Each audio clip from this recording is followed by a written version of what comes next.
Pasamos entonces a nuestro momento entrevista del día de hoy. La entrevista va a ser con Homer Freixas, ¿sí? Él es historiador, fue profe mío en la Universidad de Buenos Aires, hace mucho, mucho tiempo ya, pero sí, fue profe mío. Homer, ¿cómo estás? Te saludo. Estás muteado, Homer. A ver Ahí ahí. está, muy Ahí bien. estamos, ahí estamos. ¿Qué tal? Gracias por invitarme una vez Por más. favor, bienvenido como siempre. ¿Vos cómo andás? Hace mucho Bien, que no hablábamos acá también. sufriendo el rigor del verano porteño, pero Uh, no viene tan complicado como otros años, pero sí, ahí. aflojó un Soy poquito. enemigo del calor, del verano. No, 30 grados, un poco más, pero está con una Bueno, humedad que no cede ya hace unos 10 días. Se complica un poco la noche, en mi caso, ¿viste? Para dormir, para descansar mejor. ¿cómo está el tema mosquitos en Buenos No, Aires? por suerte no hay. Porque Bueno, una de las virtudes de la sequía es que no aparecen mosquitos.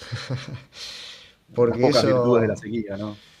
eso la verdad que no lo extraño para nada acá. No, En, no, en Málaga, por suerte, no no hay. hay mosquitos. No sé por qué, pero No, no hay mosquitos. no, Así que, no, la por influencia del suerte, Mediterráneo, no. Sí, es otra cosa. sí, sí. Bueno, Homer, te convocamos hoy para hablar de un tema bastante, si se quiere, específico, ¿no? Bastante, no sé si es micro, porque en África involucra a varios países, pero sí que es un tema bastante, bastante cerrado en sí. Así que bueno, para que nos cuentes un poco qué es esta alianza de estados del Sahel, más o menos dónde nace.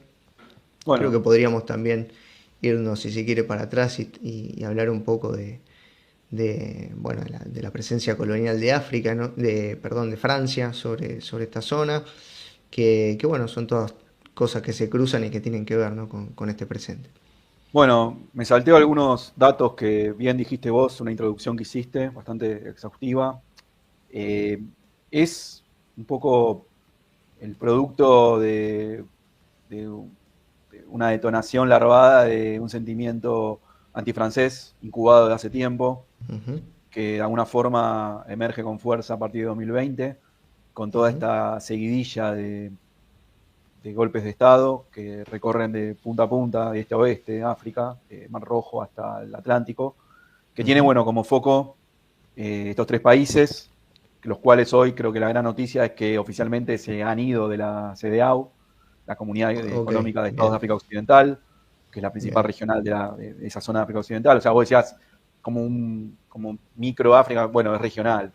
Claro, Además claro. también esto incuba un claro sentimiento antifrancés y antioccidental, porque también en en este repliegue, si querés, de puestos y de cooperación y otras cuestiones más de raigambre, si queremos decir occidental, Ujú, me parece que ahí también la ligó Estados Unidos. Estados Unidos desmanteló la principal base de drones que tiene casi en el mundo, que es en Níger, mira, seguido, sumado ya a una escalada de repliegues militares, sobre todo, que no son una novedad, porque ya estaban plenamente consensuados con Francia, no es que un día Gianni, Goita y Traoré se levantaron de mal humor y dijeron, chau Francia, que se vaya claro. Francia, chau, le metemos una patada y chau las bases. No, no, esto ya se venía hablando, no, no por ahí se presentó como que fue algo muy disruptivo, o sea, lo es, pero también hay algo de negociación.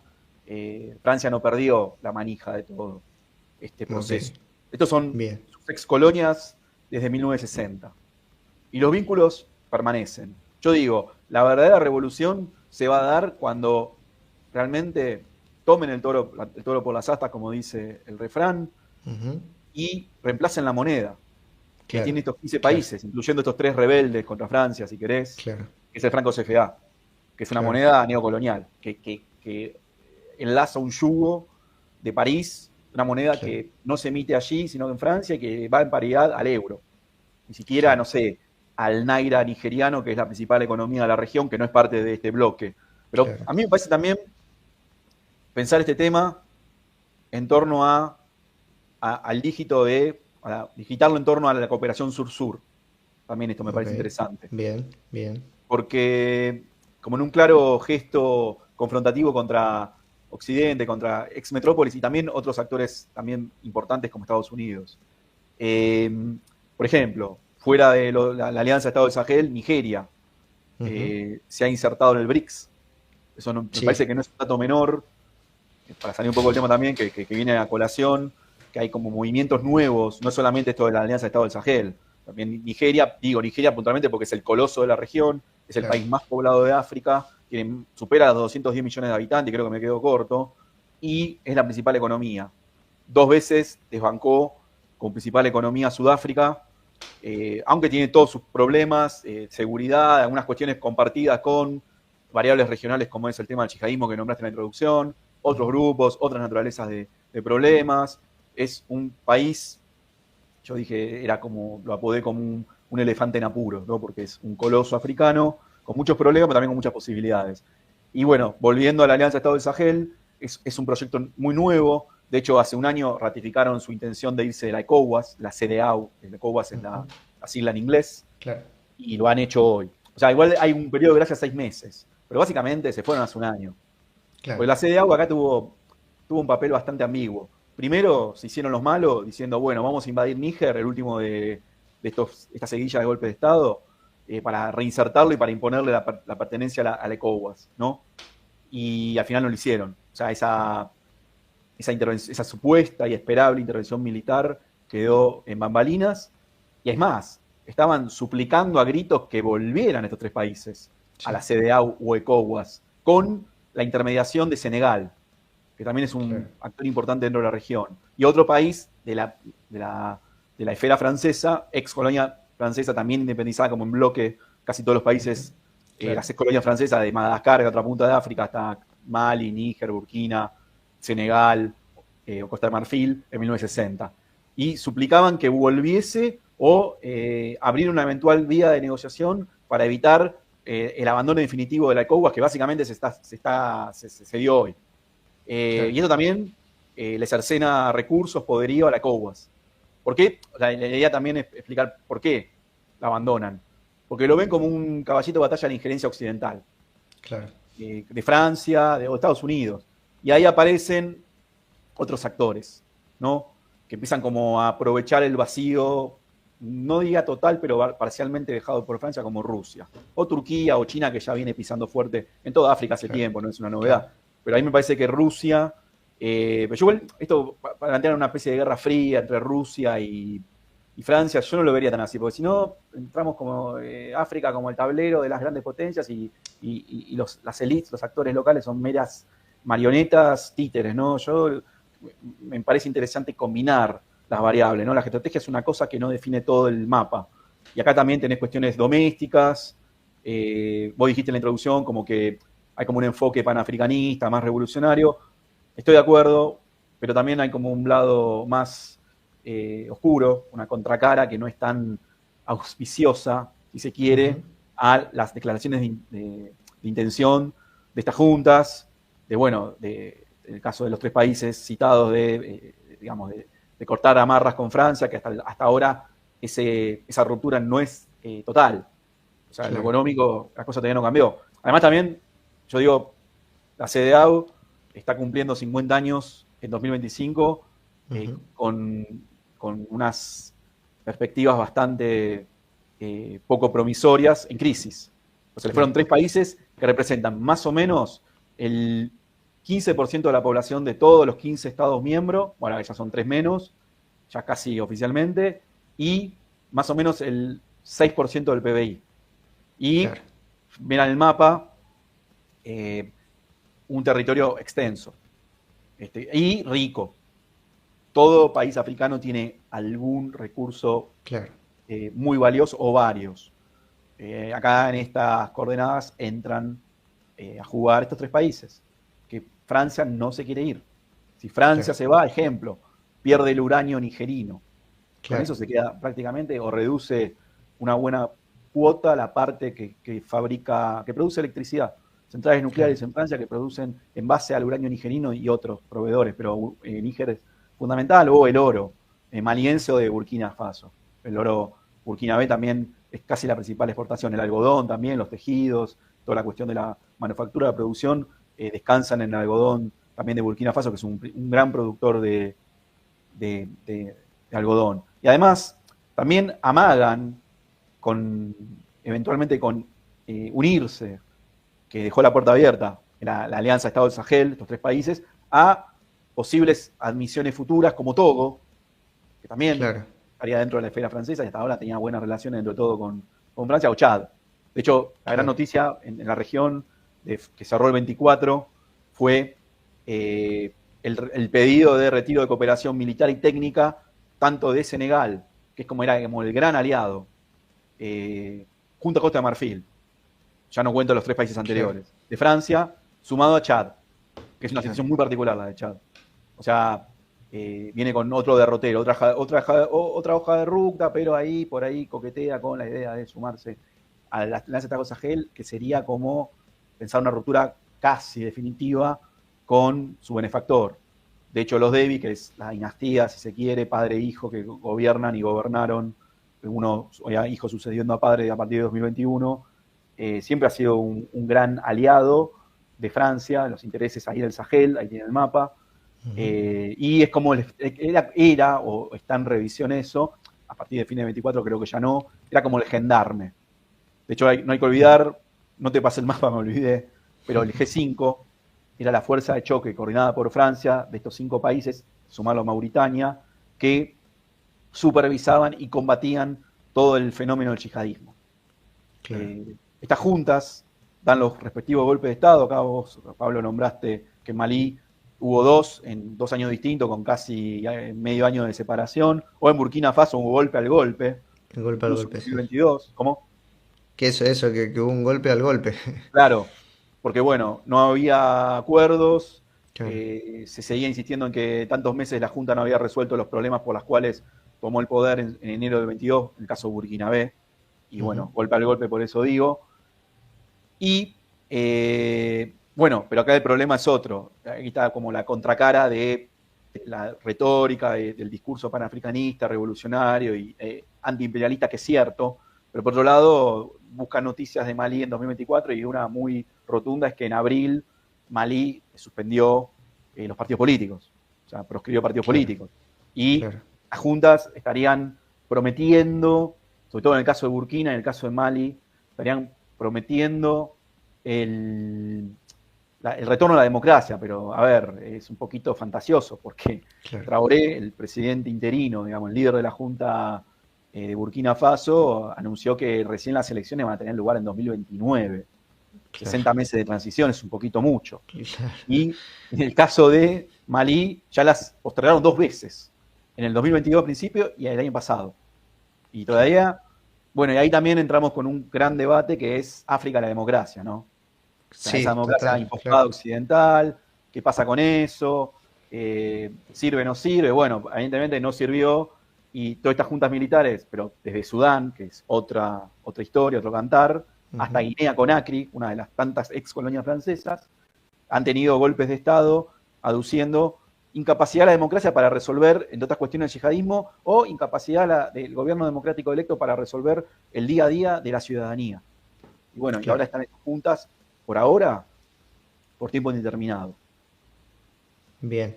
Bueno, tirando un poquito, digamos, el hilo de la historia hacia atrás, todos estos países que estuvimos nombrando eran parte del África Occidental Francesa, una gran colonia, digamos, ¿no? Que ellos le denominaban, ¿cómo era? Territorio de ultramar, ¿no? ¿Así era Claro, la denominación? claro, Territorio en de realidad ultramar. ahí tenés sucesivas reformas a partir del 46, Claro, ahí. digamos, hablan de una Francia, de una suerte de imperio francés indiviso, donde todos los estados tienen los territorios, las posesiones tienen un margen de participación política en la Asamblea Francesa, y ahí conceden la ciudadanía ampliada, Claro. cual es nominal, porque la simetría de poder sigue existiendo, y eso se llama la Unión Francesa. La Unión Francesa, ahí está. La Unión Francesa, y después en 58 una nueva reforma constitucional, que son todo que promueve la Comunidad Francesa, que es todo una especie como de mantazo ahogado de Francia como Gran Bretaña y otros. Sí, sí. Portugal, que es el más acérrimo, que le estalla en la cara la crisis con las guerras largas de liberación, Angola, Mozambique, Guinea-Bissau, y son como intentos negociados de eh, digamos, reformar el imperio para no perderlo. Claro, Son reformas a escala planetaria de todos los territorios franceses. La Unión Francesa, claro, una Unión Francesa. Sí, y tenés el estatus de Argelia, que es muy particular, porque Argelia no fue colonia. Argelia fue un departamento más francés, claro, pero separado por el Mediterráneo. Y lo de Argelia, bueno, estalla de una forma violentísima por el trato preferencial que tenía Argelia dentro de la Francia metropolitana. Era un departamento más, pero separado por el Mediterráneo. Y bueno, la claro, guerra de liberación argelina es terrible por el apego que tenían los franceses de no querer irse, al estilo de los portugueses en Angola o en Mozambique más que nada, que son guerras larguísimas que encima se suceden después con guerras civiles, claro. que tenés que Angola está 40 y pico de años, casi medio siglo, un poco menos, en guerra, entre guerra civil, perdón, guerra de independencia contra los portugueses y después guerra civil.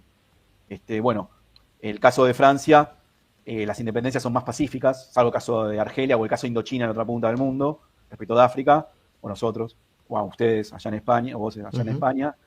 Y bueno, son guerras que se vuelven impopulares y que terminan minando el prestigio del imperio.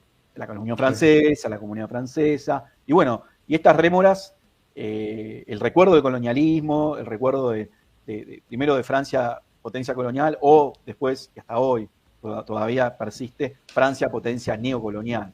Ahora en claro. crisis, en retirada, discutidísima, pero todavía está latente, yo digo todavía está latente esto, esta idea de, y bueno, un sentimiento antifrancés que no es una novedad.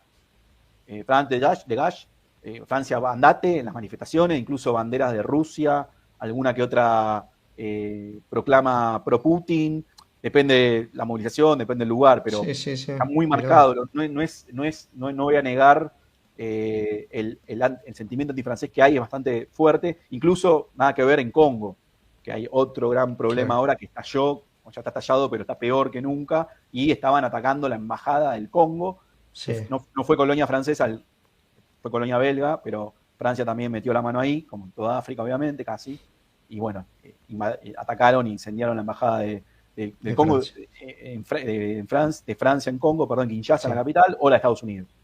Hay un claro claro, sentimiento antifrancés o antioccidental. Pero acá, bueno, claro. estamos hablando más de Francia y sus intervenciones históricas en su France-Afrique, que es esa Exacto, claro. Esa era la. cuestión de ese entramado turbio de negocios y de permanencia neocolonial que tiene Francia en sus antiguos dominios franceses, que todavía los tiene de alguna forma, pero en un vínculo modificado. Y eso sí se le está acabando, está entrando en crisis. Estos son territorios que Francia los reclama, los gana en la conferencia de Berlín. Exacto. Allá, Bien, en tiempo récord, en apenas 100 días, claro. se reúnen los dignatarios representantes de los mandatarios de apenas 10 países del mundo, en su mayoría europeos.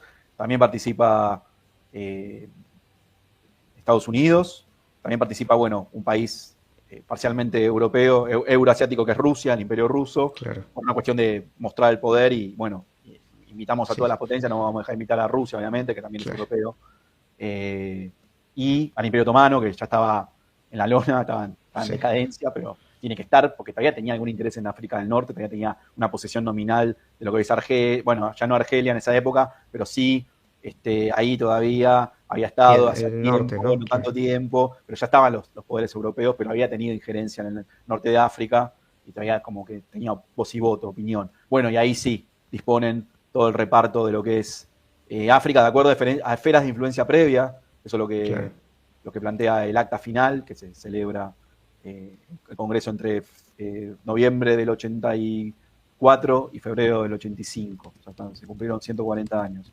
Están cumpliendo.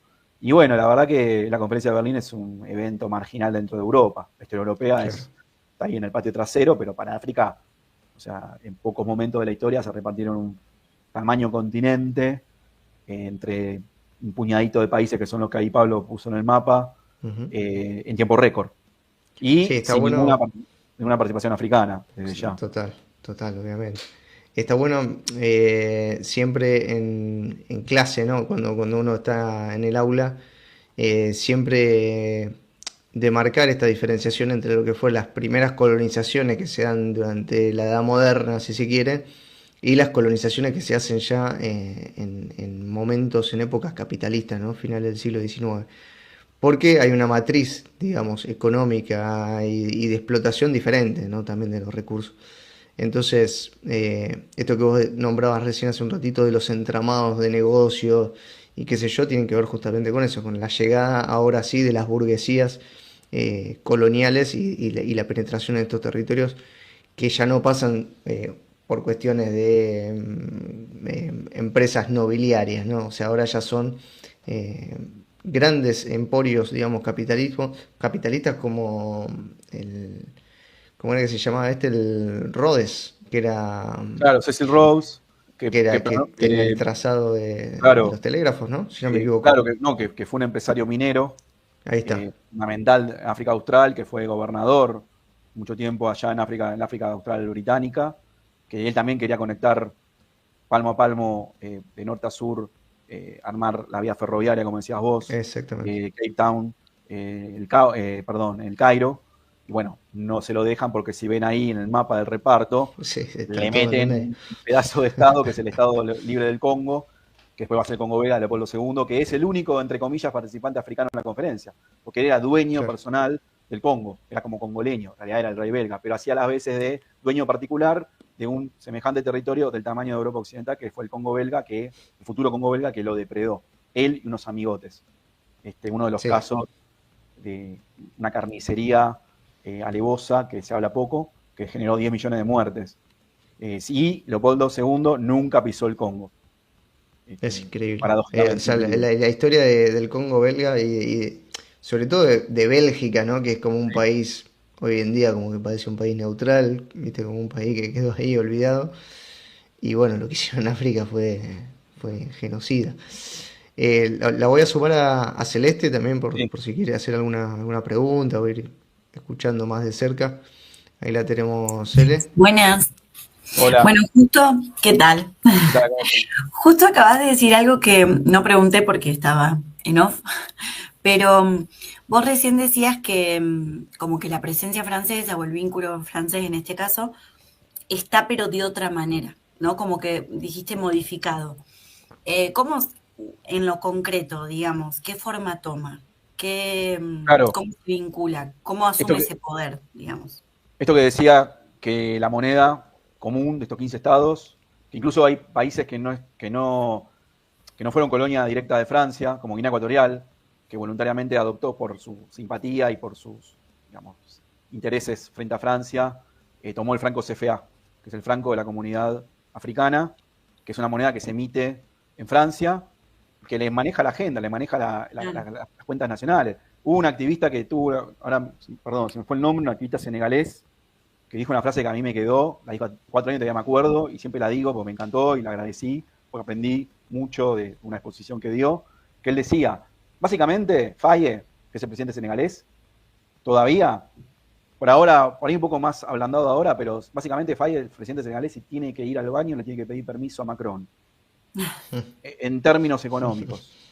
Claro. Para que se entienda, lo que yo decía, como que, Celeste, esto que yo decía, como que el vínculo se modifica, porque, bueno, hay un claro golpe a la presencia en el terreno militar, ya se fueron de Níger, ya se fueron de Mali antes, de Burkina también, les pidieron a fin de año que se vayan de Chad y de Senegal, incluso de Costa de Marfil. Costa de Marfil era como un bastión pro-francés que se metió en la guerra civil, todas las problemáticas que hubo en Costa de Marfil, que este año hay elecciones que son muy importantes, pero es eso, por la economía. Incluso acá, de paso, le pregunto, le respondo a D, que pregunta en el Sí. chat, ¿qué programa económico hay? Ya se habló, ya se vislumbró la posibilidad de que se adopte una moneda única de la Alianza de Mira. Estados del Sahel. Incluso la adopción de un pasaporte biométrico, Mira.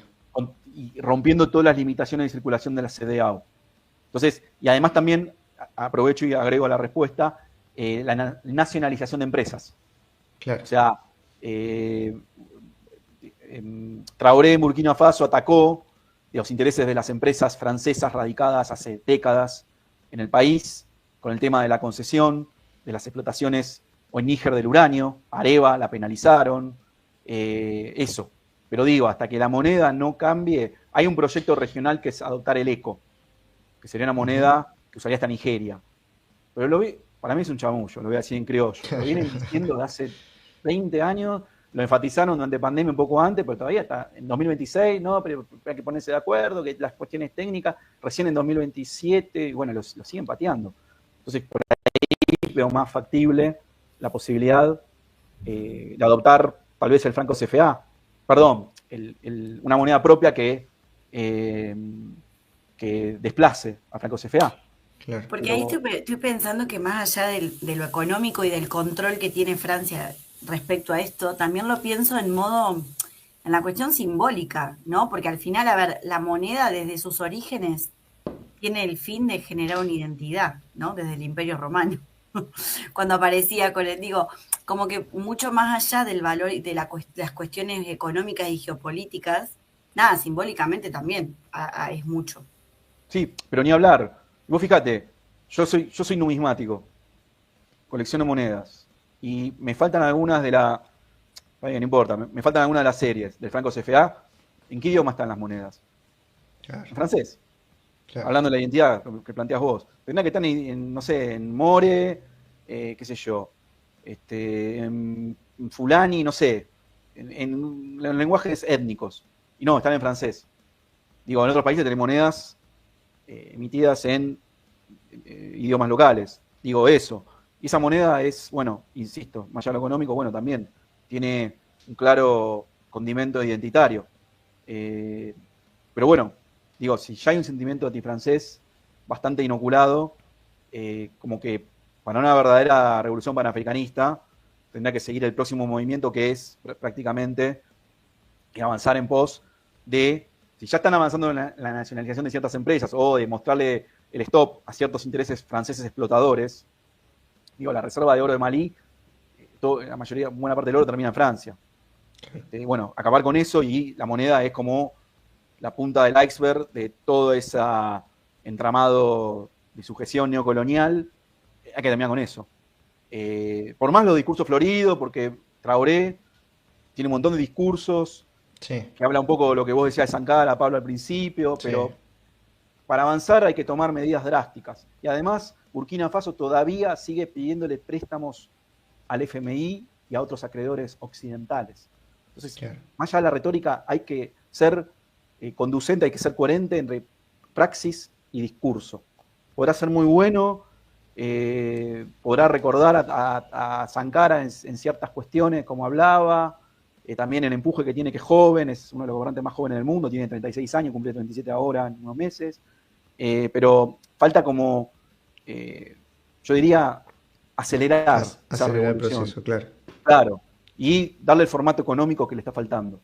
Claro. Y está bien, esto es muy reciente, vos lo dijiste en la introducción, esto empieza en 2020, ahí los primeros movimientos, que son los golpes de Estado, el de Malí es de agosto del 20, y a partir de ahí, o sea, a ver, se van a cumplir recién 5 años, tal vez hay que dar tiempo. Pero bueno, Claro. Francia está en apuros, no voy a decir que Francia esté bien. Aparte también Francia tiene sus condimentos domésticos, ¿no? O sea, 3 cambios de primer ministro en un año, bueno, Sí, sí, sí. ya viene complicada, y tal vez todas estas complicaciones internas son el reflejo de lo que le pasa en su presencia y su influencia en Francia, ¿no? Claro. Hay un factor que creo que también es un poco un catalizador de todo esto, y que también desata la crisis en estos países, que es Boko Haram, que es una agrupación, digamos, islamista, yihadista, que durante el apogeo de lo que fue el ISIS allá por 2000, ¿qué fue? 2018, 2019 habrá sido. 15, 2015, sí, un poquito antes. ejecuciones Empezó transmitidas. a ganar terreno ahí, y bueno, desató una crisis y una presencia o una justificación de la presencia militar de Francia todavía mucho más fuerte sobre todo Mali. Que bueno, ahí toda esa sangría, digamos, de recursos y la presencia también de esta agrupación en el territorio. Me acuerdo que en su momento eh, habían raptado unas niñas de colegio. Eso no me acuerdo en qué país fue. En Nigeria. Si fue en Nigeria. En Borno, o sea, en el bastión de Boko Haram, que es el noreste de Nigeria. Claro, ahí está. Raptó 276 chicas de Chibok, se llama el Ujú, pueblo. Y ujú, eso se viralizó, se hizo campaña mundial. No sé si se claro, acuerdan. Salió Michelle Obama, en ese momento primera dama, con el cartelito, Bring Back Our Girls, sí, eh, Malala, y sí, muchos personajes mediáticos pidiendo la liberación y que después se olvidó, como pasa con todo, claro. casi todo, más en África, ¿no? Pero bueno, esto, con estos golpes de Estado y estos nuevos gobiernos empezaron a ganarle territorio y creo que hace poco ya estaban anunciando como que ya los habían erradicado estos grupos yihadistas del territorio, era como una especie de, de misión en conjunto que tenían estos tres países, digamos, prestándose apoyo militar. Pero bueno, ¿qué nos podés contar un poco de toda esa crisis, de todo esto, que es como uno de los primeros puntos más allá de toda la historia general de Francia? Creo que también es una chispa ahí para empezar a Sí. activar estos movimientos. Mirá, hay mucho para decir. Yo te diría, volviendo un poco a la Alianza Estado del Sahel, y después también podemos Ujú, hablar de Nigeria, ¿no? ujú, Que es otro tema, el yihadismo. Eh, la Alianza Estado del Sahel surge como un pacto de defensa, ¿no? bien. Después se va oficializando, adoptan un pasaporte biométrico, prometen una moneda común, pero ante todo es un pacto táctico defensivo en torno a una inminente o posible, allá por julio del 2023, año y medio, de una posible invasión de la CDAO, ¿no? Que Ujú, no se dio. Y también es como una especie de intento de mejorar eh, la lucha antiyihadista, que digamos, el peor foco de terrorismo islamista es la confluencia de esos tres países. Ese espacio que es Liptako-Gurma, es como una franja que comparten ahí los tres, lo pueden buscar en el mapa, es el peor foco de yihadismo del planeta. De hecho, ahí se dan más de la mitad de muertes por yihadismo del mundo. Y hay otros escenarios, ¿no? Pakistán, la India, el norte de Mozambique, incluso en África, etcétera, etcétera. Y por lo menos en 2024 la estadística dice que el 68% de las muertes tuvieron lugar en Burkina Faso, que es los claro. tres países el más golpeado. Bueno, por eso entró Francia, desde el norte Claro. de Mali, para aplacar una insurrección tuareg. Ya han tenido problemas con los Ujú, tuareg, el con gobierno Tuareg. central de Bamako, y después ahí se mezcla con el yihadismo. Y bueno, esa misión es entre 2012 y 2013, Sarval, fue cambiando de nombre, misiones que Sí, después se desvalijaron porque Francia se replega. La última fue la Operación Barkhane, que fue la última que Francia deshizo. También hay misiones de Naciones Unidas, es bastante complejo, Tacuba, de la Unión Europea, todas las desmantelaron. O sea, claro. hay una clara crisis del multilateralismo occidental. El mejor botón de muestra que está pasando, el desastre que está pasando en Congo. Nada que ver, perdón, me voy de tema, pero el noreste del Congo. Sí, Si sí. ven, las noticias son caóticas, un desastre lo que está pasando. Y ya viene complicadísimo lo del Sahel, como para agregarle. Bueno, estos golpes de Estado, dije antes, se dan por la incapacidad de los gobiernos precedentes democráticos de combatir al yihadismo, entre otras razones. Bueno, a la Junta no le está yendo mucho mejor en la lucha contra el yihadismo de lo que le había ido a sus precedentes gobiernos democráticos antecesores Ok. de estos grupos. Y bueno, lo de Boko Haram viene de antaño, viene de 2009, en Ahí realidad. está.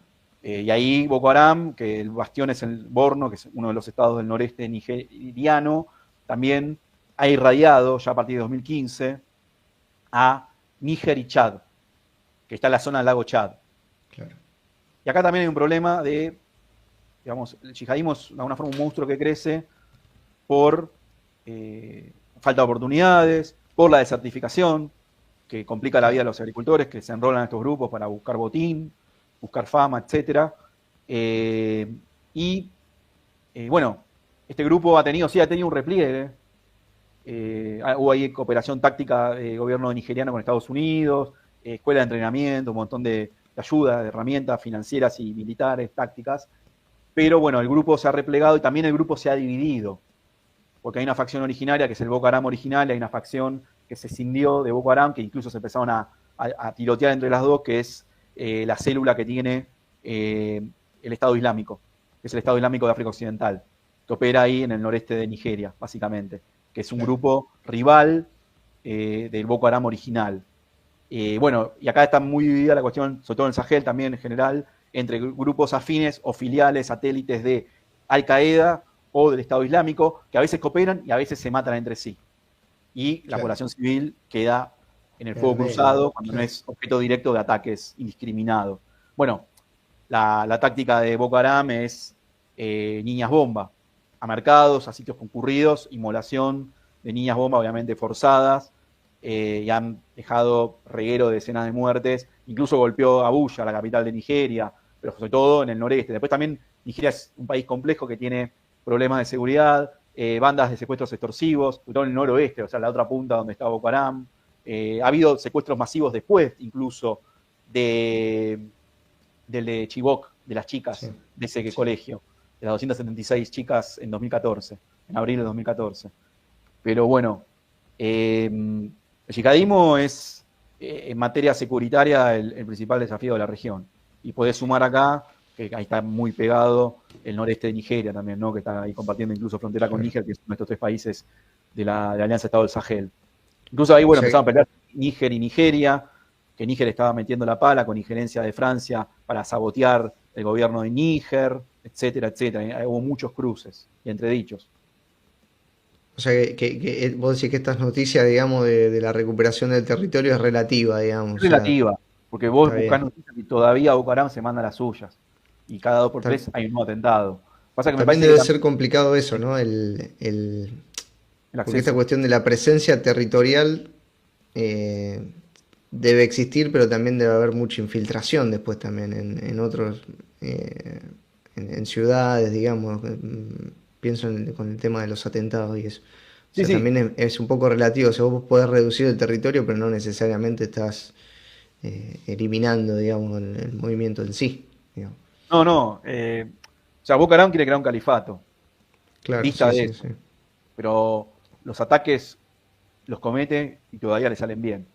Con repliegue táctico, con mucho menos poder que hace 10 años, un poco menos, cuando fueron digamos, los peores ataques, pero todavía está presente. Y Claro. acá lo que tendrán que hacer es una alianza regional. O sea, la Claro. CDAU Sí, sí, no hizo bien las cosas, no gestionó bien las cosas, y ahora tenés una clara fractura que incluso también debilita un frente yihadista, anti-yihadista, ¿no? En este caso. claro. Ahí está la Alianza Estado del Sahel opuesta a la CDAU o ECOWAS. Bien, y con la salida entonces de Francia, la salida militar, digo, de Francia de los últimos años, digamos, de Malí, ¿cómo queda entonces el panorama ahí? No, queda profundamente debilitado. Mm, El G5, que era esta fuerza operativa coordinada por Francia, no existe más. Pero claro, tampoco que Francia era la solución a esto. claro, Pero yo vislumbraba hace ya unos meses que no le iba a hacer un favor a la región la retirada francesa, porque en términos de poderío todavía Francia tiene lo que ofrecer. Pero bueno, claro, eso está bien en el sentido de la autonomización de la agenda. O sea, bueno, de hecho hay que agregar, no lo dijimos claro. todavía, que estos 3 estados firmaron el compromiso hace más o menos 10 días atrás de formar como una suerte de ejército conjunto, Ah, al mira, menos por empezar 5.000 tropas para enfrentar el yihadismo. A mí me parece un mira, número exiguo, pero por ahí es claro, una especie de piloto, no una prueba, y después se ampliará de acuerdo a los avances bueno, sí, a los resultados. Pero esto es importante, han formado una tropa conjunta de 5.000 miembros con paridad, ¿no? De asociación para combatir el yihadismo. El tema es ese, uno de los grandes retos es, Francia no hizo gran cosa, pero bueno, ahora tampoco se está revertiendo el problema. El problema, el reto securitario persiste. bien. Bueno, acá tenemos a estas tres figuras. Bueno, un poco contanos quiénes son, de dónde vienen, digamos, también eh, por qué, ¿no? Hoy en día están al frente de estos países. Sí, quería, bueno, acá ser sintético, se formaron con Francia. O sea, básicamente vienen de los cuerpos asesorados por Francia. No sé si tanto Traoré, pero bueno, parece el que más alaraca se le hace, el que más autobombo tiene es Traoré, por lejos. Claro. Es el que más aparece en los discursos, el que tiene más visibilidad pública, mediática, me parece que es Traoré. Ahora lo que tienen en común, de ser, bueno, cuadros de los ejércitos previos que dieron sus golpes, incluso también con pugnas dentro del ejército. Goitia, el líder maliense, también hizo una reestructuración del ejército muy grande, lo mismo Traoré. O sea, lo que quiero decir es que hay ciertos rasgos autoritarios. Goitia, el de Malí, ya depuso a 2 primeros ministros. Como decía, en abril Malí proscribió partidos políticos, anuló el derecho a reunión pública, bueno, cosas grosas, Claro. ¿no? O sea, Claro. medidas importantes. Estos líderes son disruptivos, pero yo insisto, hasta que no avance con la cuestión más económica de la Francia-Fric, de tener esta Claro. moneda compartida, falta revolución. Sí, Claro. comparten un marco de cooperación, hay vínculos de amistad, ellos mismos lo dijeron, han habido ya cumbres en donde se reunieron los 3 líderes de Estado, han hecho como de alguna forma indirectas de invitación a otros estados que o bien podrían abandonar la ECOWAS y sumarse, o bien podrían sumarse como socio, ¿no? Como Claro. invitado a la Alianza de Estado del Sahel. Sobre todo los que más asoman en la posibilidad son Chad y Togo, pero bueno, son perspectivas, no es algo que vaya a pasar. Pero bueno, también tienen que solidificarse, tienen que cimentarse, tienen que crecer en poderío. O sea, Francia no se fue para estos Claro. grupos, para estos líderes militares, Chiani, Traoré y Goitia. Francia todavía es una amenaza. Claro. Yo decía en una entrevista otro día, esperaría que Traoré no termine como Sankara, porque tiene una retórica muy encendida. En ese sentido me hace acordar a Sankara. Claro. Y ya sabemos, lo insinuaste en la introducción, pero Sí, ya sí. sabemos lo que le pasó a Sankara. Sankara fue asesinado, derrocado y Ujú. asesinado junto a un grupo de compañeros por su principal aliado y amigo, que gobernó después 27 años Burkina Faso, con apoyo Claro. de Francia y de Claro. aliados de Francia regionales como Costa de Marfil en ese momento. Entonces, bueno, tal vez esto que me preguntabas, el más disruptivo sea Traoré, pero todos comparten como miras de objetivo el tema de la nacionalización, el tema de la expulsión francesa. Sí, me parece que eso es lo que te puedo decir. Y son Claro, panafricanistas. quizás sobre esta base, digamos, eh, autoritaria, que bueno, muchas veces cuando se analizan procesos, digamos, revolucionarios o golpes de Estado, digamos, esa matriz, digo yo, pensándolo en esos momentos, también esa matriz autoritaria forma parte de un factor aglutinador necesario, me parece. Porque hacer un golpe, después llamar a elecciones y que vuelvan a ganar lo de antes, tampoco tiene, tiene sentido, digo, en la mente de una persona que está dando un golpe, digo, ¿no? Entonces, es previsible que actúen de esta forma, digamos, ¿no? Sí, Ahora bien, bueno, acá digo, el que tiene la boina verde es Goitia, oye, el de la boina marrón es Gianni, Chiani y el de la gorra boina roja sería Traoré, ¿no? también Que es un poco también símbolo, ¿no? De sí, esta... te quería decir que generacionalmente Traoré es como un nuevo emblema por su juventud, porque es nacido Ujú, en el 88, es por lejos el más joven de los 3. También hay como acá como cierta renovación generacional, claro, que esta idea de que acá, Celeste, vos hablabas de esta discusión que hay sobre si el mundo se está despoblando o el mundo está al contrario sobrepoblado. Bueno, África va a ser la región del mundo más hiperpoblada en el futuro, no en un futuro tan lejano. Va más que duplicar su población a 2100 o incluso 2050. Y ahí importante es que buena parte de estos grupos de población africanas que han mantenido rechazo a Francia son grupos jóvenes. Y tal vez, o sea, la media de la población africana es muy joven, igual que en Malí, igual que en Burkina, igual que en Níger. Y esto es como promisorio, también es un desafío, también hay que resolver. O ciertas cuestiones, ¿no? Y bueno, y Traoré entra dentro de esa nueva generación que promete que ilusiona de alguna forma. Además de sus encendidas intervenciones donde criticó a Francia, donde habló de la revolución, del panafricanismo, ¿no? De cambiar el enfoque de la agenda africana para los africanos, más allá de las sombras y luces y sombras, como se dice, ¿no? Claro. Prometer una elección a 5 años que, bueno, dentro de una agenda democrática es más que aberrante, pero bueno. Pregunta técnica, ¿los tres son nacidos después de las independencias? Sí, no, Claro, Gianni no, pero está ok, ahí. O sea, claro, sí, sí, y sí. Traoré es el Porque 88. también eso, estamos hablando de estados que son jóvenes, ¿no? Tienen 40 años, 50 como mucho, Sí, digamos, ¿no? 60 y pico, Claro, 65 van a cumplir. Son claro, todos de 60 independientes. Y claro, bueno, de hecho, por ejemplo, Traoré no conoció a Sankara. Nació un claro, año ahí está, después del asesinato de Sankara. O claro, sea, no conoció en vivo y en directo a Sankara. Bueno, yo tampoco.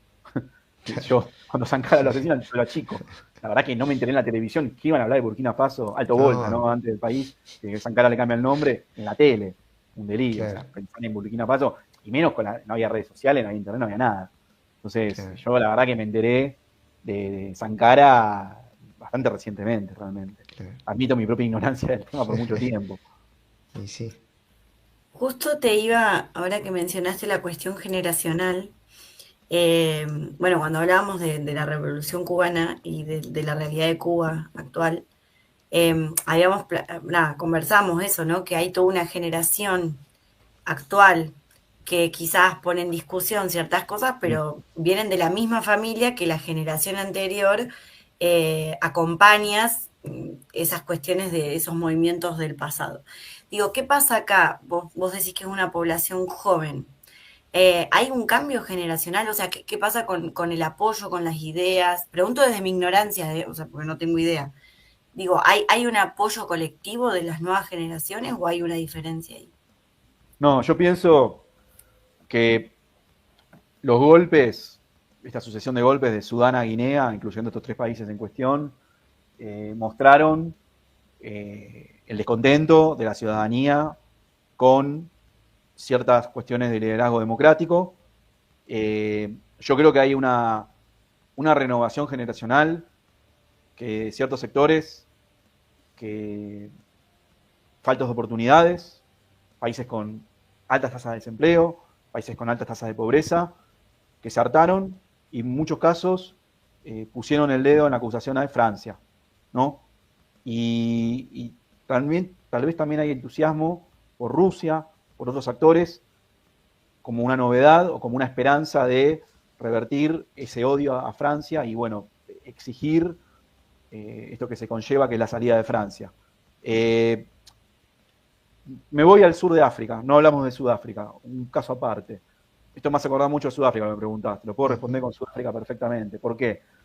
Porque hay un hartazgo, el año pasado, el 24, que bueno, está a la vuelta de la esquina todavía, el año pasado digo, el 24, hubo elecciones en Sudáfrica. Y al Congreso Nacional Africano, que maneja la política sudafricana desde el fin del apartheid, desde la salida del supremacismo racista Boer, al Congreso Nacional Africano le fue mal en las elecciones. Y ahora comparte alianza, comparte una coalición. Y son esos grupos de la población que se hartaron de la corrupción, se hartaron de la pobreza del país, de ser desiguales, etcétera, etcétera. Y son sectores mucho más juveniles, chicos de ahora sub 30 o 35 como máximo, que no saben quién es Mandela. O que Mandela lo tienen como muy lejano y no están impregnados del idealismo de Mandela, de la liberación, de la lucha del apartheid, que Mandela fue, digamos, la punta del iceberg, lo más conocido, pero no es lo único desde ya. claro, Y es como que son apáticos a eso, no les interesa la lucha del nacionalismo. Yo quiero trabajo y yo quiero comer. Si no me vengas a hablar de historia, yo quiero resolver el día a día. Y eso también por ahí está presente acá en la Alianza de Estado del Sahel. La idea de, bueno, basta de Francia, basta de este yugo, y aparecen esos sentimientos antifranceses, de sectores nuevos, que le hablas de Gaulle, que le hablas de... Antes, por ahí Francia era respetada en la región, claro. digo, en esta región, y le hablas de Gaulle, no sabes ni quién es. O tiene que buscarlo en Wikipedia o en un manual de historia, o en alguna página web. Entonces, me parece que también Francia tuvo cierto patronazgo que supo, digamos, sustentar por mucho tiempo, pero ya se le rompió esa cáscara. Y hay muchos sectores que son antifranceses, que reclaman la salida de Francia y bueno, a media, un poco más de a media lo están cumpliendo. Esto tiene muchas miradas. Se me ocurrió el caso de Sudáfrica que nada que ver con lo de Francia y toda esta región. Sí, pero está bueno. Me parece interesante porque hay muchos partidos que eran hegemónicos en el año pasado en elecciones, perdieron las elecciones o perdieron las mayorías parlamentarias, como el caso de Sudáfrica fue el principal. ¿Por qué? Porque hay sectores que ciertos idealismos del pasado ya no le sientan, ya no son indiferentes, ya no les interesa lo que hizo Mandela, ya naturalizaron que no hay más apartheid en Sudáfrica. Claro. Sudáfrica tiene sus problemas. Por ejemplo, el caso de Sudáfrica. Y en Botswana pasó también en Namibia, en estados de África Austral, nada que ver con esto, pero lo digo porque me parece interesante que hay una nueva generación que las luchas del pasado les son indiferentes. Bien. Y bueno, a futuro, digamos, un poco, vos también igual medio lo adelantabas hace un ratito, pero ¿qué perspectiva le ves a esto, digamos, por dónde puede pasar, digamos, el reordenamiento de África en este sentido? Bueno, descarto lo que se hablaba en agenda hace un año y medio, que era una inminente y posible operación militar de ECOWAS, porque ECOWAS la verdad que está de capa caída, está completamente debilitada. Esto lo de hoy, que abandonan casi oficialmente, te diría, hay una prórroga, pero la verdad que para mí ya se fueron hace un año en la práctica de la CDA o la ECOWAS. Para mí es un proceso sin marcha atrás, o sea, ya no van a volver a la ECOWAS. Y ahora, bueno, prometieron una unificación monetaria y un pasaporte biométrico. Esto es claramente panafricanismo. En eso estoy de acuerdo. Claro. Estos líderes son panafricanos. En ese sentido, reivindican una agenda de unidad africana fuera de la injerencia occidental. En ese sentido, sí, más acordás Ankara, pero bueno, son contextos distintos, ¿no? Hablar del África hace 40 años con el Sahel de África de hoy, ¿no? Pero sí, tendería a que, es un poco lo que veo, ¿no? Que afiancen la unidad de propósitos, que siempre enfatizan las cumbres. Ahí tenés la foto de uno de los tantos encuentros que hubo de estos líderes militares juntistas, golpistas. Bueno, y deberían enderezar el curso hacia la democratización. Claro. Tarea pendiente y muy alejada por cómo viene la mano. Esto que digo, llevan más de 2 años de delay en Mali, prometen elecciones en 2029. Digo, eso es para no cansar a la opinión pública local, si es que la hay. Y la democratización que vos estás pensando, ¿la pensás con los partidos, digamos, anteriores al golpe? Porque claro, eso también es todo sí, con los partidos preexistentes, que es todo un tema. Claro. Pero bueno, en abril en Mali decía, los partidos fueron proscriptos. Claro. Esto habla a la clara de que no les interesa una democratización. Después también otro tema que siempre digo, que es la democracia entendida en términos locales. Porque hasta ahora... Sí, o sea, ¿cuál es el peso de esa? Sí. ¿Cómo se desarrolla esa democracia? ¿Qué peso tiene? ¿Quiénes votan? ¿Quiénes no votan? Porque hasta ahora la seguidilla de golpe demuestra el fracaso visible de la democracia en esta región, por lo menos, ¿no? Pero bueno, en otra zona del continente la democracia funciona. En Sudáfrica hubo elecciones democráticas, limpias, transparentes, nadie dijo nada. En Botswana, en Namibia. Siempre se habla, igual, en materia de noticias africanas estoy muy acostumbrado a que las elecciones sean noticias cuando son un desastre. Claro. En muchos casos. Sí, bueno, ahí está la mirada también un poco... Sí, reduccionista. Reduccionista y también eurocéntrica, ¿no? De esto de que, bueno, África es un quilombo y ya está, ¿viste? O fue a Kagame en Ruanda, gana las elecciones con el 99,18%. Claro. ¿Me estás jodiendo? ¿Es un chiste? No. Bueno, a ver, hubo 2 candidatos, los 20 que querían, solo 2, que entre los 2 no sacaron ni 1% de los votos. Claro. Como dice la matemática. Son elecciones limpias. Hubo veedores y dijeron que sí. Dale, yo no les creo. Claro. Y aparte Kagame, bueno, en el caso de Ruanda, gobierna hace 30 años y ya salió reelecto. Bueno, es todo un tema aparte. Tiene socios muy importantes. Bueno, pero es democracia, ¿vos qué querías? Es una democracia con muchas comillas. Pero bueno, Sudáfrica no.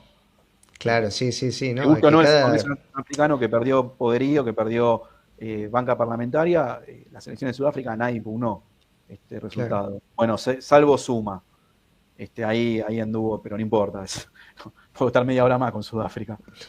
Dijo un par de cositas, pero no importa, lo dejo acá. Está bien, está bien. Eh, bueno, perfecto. Vamos a pasar al momento libro y ya hacemos un poco el cierre. Primero, bueno, presentar un poco los cursos, ¿sí? Que estamos sacando desde Huella de la Historia, que en este caso son tres. Historia de las clases sociales en Argentina. Luego tenemos proyectos de divulgación histórica y dictadura y democracia en Argentina. Son tres formaciones distintas, ¿sí? Que tienen como objetivo, sobre todo historia de las clases sociales en Argentina y dictadura y democracia.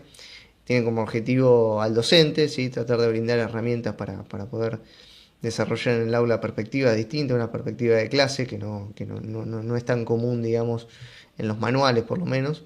Y el otro proyecto de divulgación histórica intenta transmitir la experiencia de Huella de la Historia para que cada vez más podamos tener colegas divulgadores en redes o en otros medios, ¿no? Esa es un poco la propuesta de estos cursos, así que bueno, en la descripción también del video van a tener los enlaces para poder anotarse. Vamos a la parte de los libros, ¿sí? Acá tenemos una recomendación que nos trae justamente Homer. Un poquito, Homer, si nos querés contar de qué van estos libros. Ahí está. Bueno, El libro se llama Níger, otro golpe de Estado o la Revolución Panafricana. Eh, un poquito la lección para el día de hoy. bueno, es un autor español Ujú. que es un poco la idea es que su mirada es mucho más optimista que la mía, sobre todo el proceso, ¿no? Ok. En torno a que un poco le spoileo la respuesta a la pregunta, que él plantea que no es un golpe más, o sea, no deja de ser un golpe de Estado, pero promete una apertura de cierto panafricanismo, de una agenda antiimperialista, un poco lo preguntaban acá en el chat, esta idea de, bueno, sacarnos de encima el yugo francés, estadounidense. Bueno, yo creo que también esto entra, un poco lo decía al principio, la cooperación sur-sur, también un poco el libro Ujú. toca de rebote ese tema. Digo, también esta crisis de Estados Unidos, ¿no? Más allá de los intentos denodados de Trump de mostrar el poderío estadounidense, de, ay, le voy a cambiar el nombre al Golfo de México y me quiero anexar Groenlandia y no sé cuántas cosas más se le ocurren. Eh, También China le está pasando el trapo, vamos a decirlo así, con el tema de la Claro. inteligencia artificial. Entonces también un poco el libro, creo que por más que no hable puntualmente de Níger o del Sahel, está hablando un poco de esas nuevas coordenadas de un mundo que se viene, ¿no? Un mundo multipolar muy distinto a lo que era hace 30, 40 años, o el bipolar que la Claro. mayoría de nosotros no vimos o éramos muy chicos, ¿no? Eso. Eh, ya que te tengo acá, te voy a preguntar y esto ya a nivel más general, no específicamente del Sahel, pero ¿cómo ves esta nueva presidencia de Trump para lo que es África, ¿no? Obviamente estamos hablando de un territorio enorme, pero vos ves que hay intereses ahí geopolíticos, ¿cómo Eh, la ves? a ver, Trump a duras penas va a ser muy políticamente correcto lo que te voy a decir, pero a duras penas puede ubicar los mapas de África, los países de África en el mapa. Bien, Siempre cuento lo mismo, ok, no sé si se acuerdan, en una cumbre con líderes africanos, creo que era sí. paralela a la Asamblea General de Naciones Unidas, si no me equivoco, ya en 2018, hace unos añitos, él inventó un país, él habló de Nambia, y Ah, salieron a bien. matarlo porque, ¿qué decís? Nambia, ¿qué? La mezcla de Gambia con Namibia, ¿qué está diciendo este señor? Bueno, pasó Así eso. está, O claro. sea, África es, en la política exterior estadounidense, eh, es bastante postergada. Tal vez viene con un poco más de interés a lo que fue su primera gestión, su primer mandato, pero yo creo que basculado por la competencia con China. Ahí Claro. también África podría ser el campo de batalla de una rivalidad silenciosa con China en torno a lo que fue hacer Biden en su casi último día de mandato, que fue una gira por Angola, que fue la única que hizo Biden, aunque mandó a la esposa, la mandó a Kamala Harris en otras giras, etc.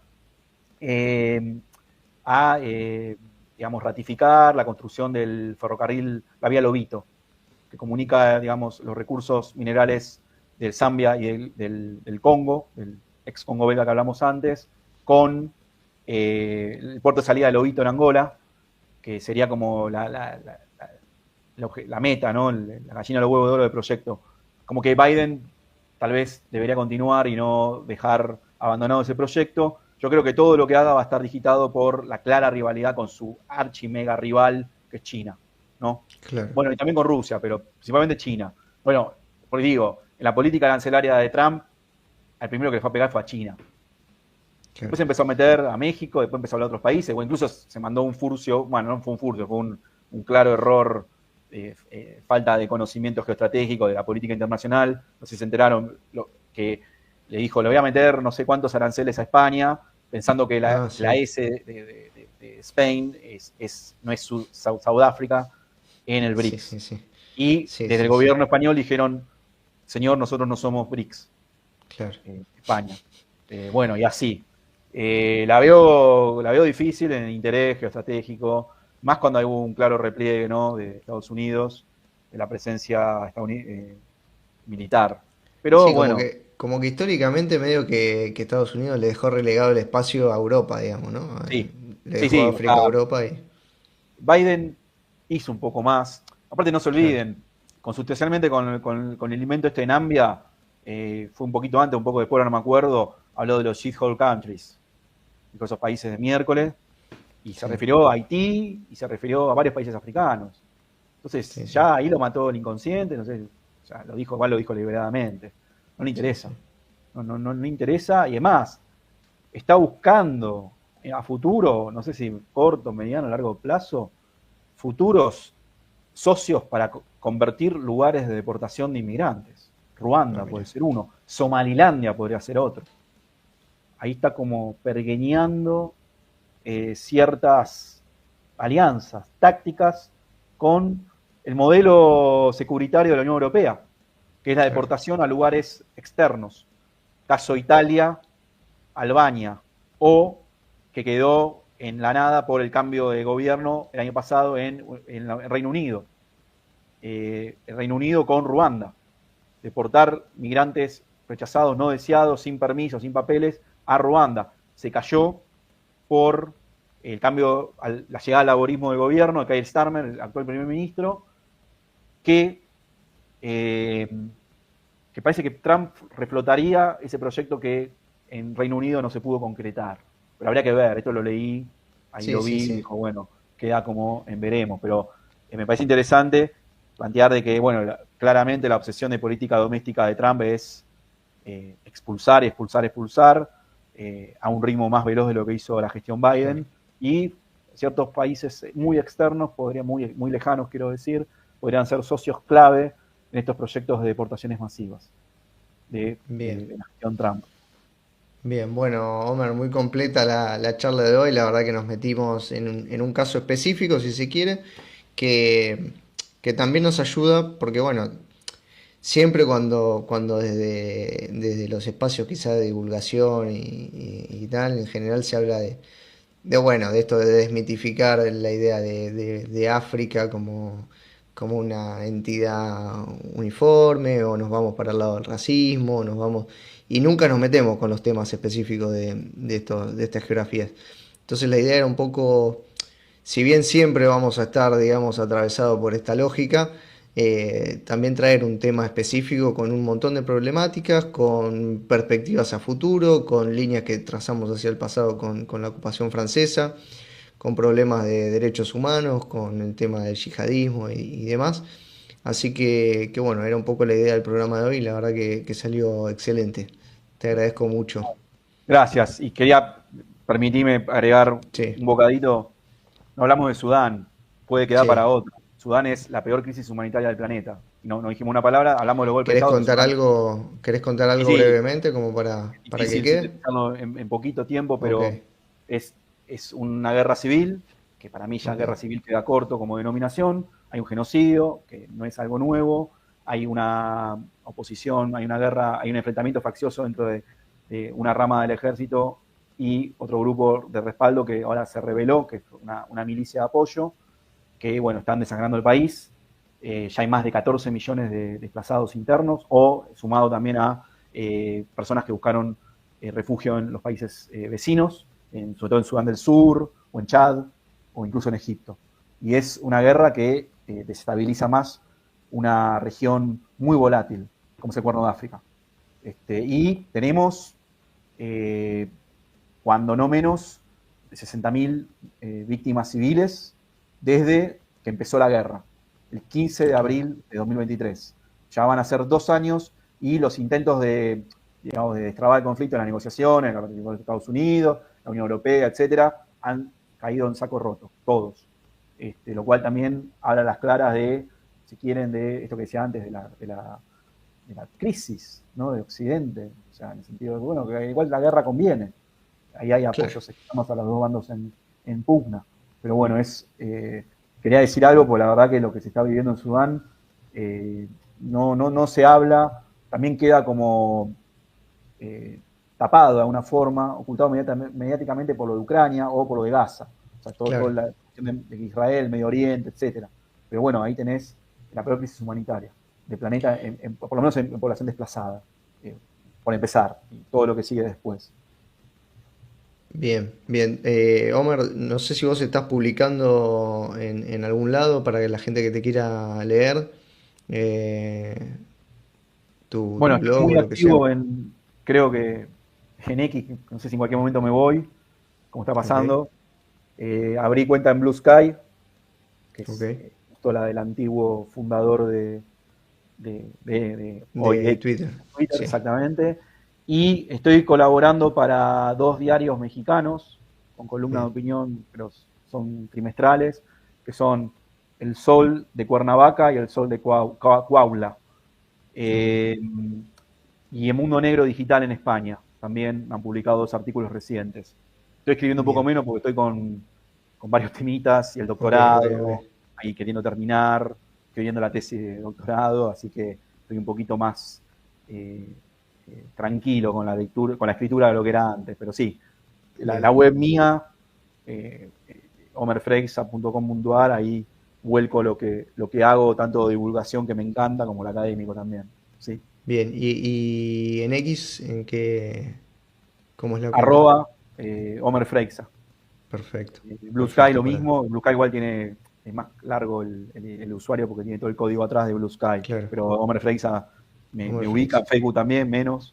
Y la web, omerfreixa.com.ar, ahí publico un poco la producción, lo que hago, las entrevistas que doy, que me llaman para varios medios. Sí, tenés la suerte de que tenés un nombre fuera de lo común, ¿no? Homer Freixa, pones en Google y aparece, lo primero que va a aparecer. Ha generado problemas, igual la confusión Omar con Amit, a veces se me vuelve en contra. Pero bueno. pero bueno. Me imagino para los documentos, para los certificados, ahí sí, debes tener que... Más de una vez me ha pasado de tener que pedirle, disculpame, no es Omar, es Homer con E. Sí, pasa. Así que bueno, muchas gracias por estar de vuelta acá en el programa. Cele, también muchas gracias por lo que nos has traído. Bueno, así que bueno, nos quedamos por acá con el cierre y los despedimos ya. Muy bien. Vamos entonces con el cierre ya de este programa del día de hoy.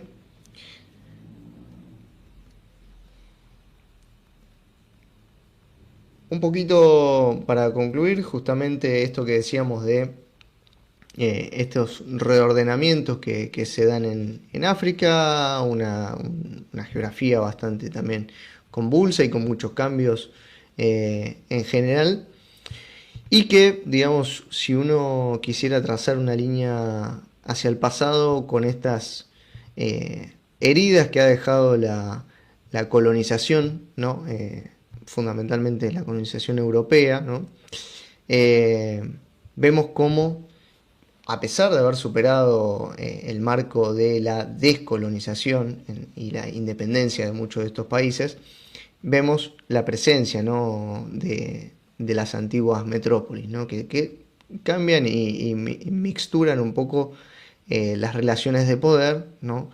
llevando adelante estos modelos neocoloniales, ¿no? Donde la dominación se hace principalmente de forma económica y cuando no también algunas veces militar.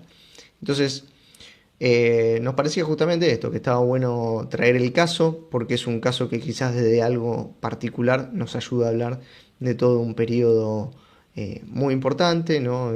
Las colonizaciones y las descolonizaciones, las independencias del continente africano y la presencia de estas potencias neocoloniales, que quizás a alguno le parezca que es algo que queda lejano, que está en otras geografías, pero tenemos que saber también que estos tipos de relaciones neocoloniales también se replican en países como Argentina, Bolivia, Perú, México, ¿no? Cuando vemos todos estos tratados que se están haciendo ahora para la extracción del litio, o vaca muerta, o diferentes modalidades extractivas, tenemos que pensar también en que estamos siendo, digamos, víctimas o partes de estos modelos neocoloniales. Así que muchas veces cuando uno trata o ve casos de fuera de su perspectiva, puede también empezar a entender cuestiones que están pasando puertas adentro.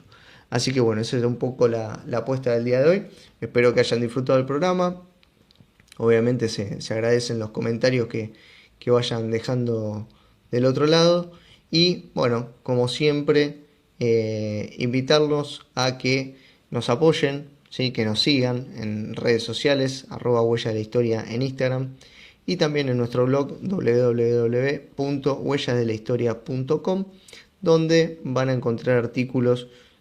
Sí, todas las semanas estamos publicando sobre diferentes temas. La verdad que viene siendo muy variado.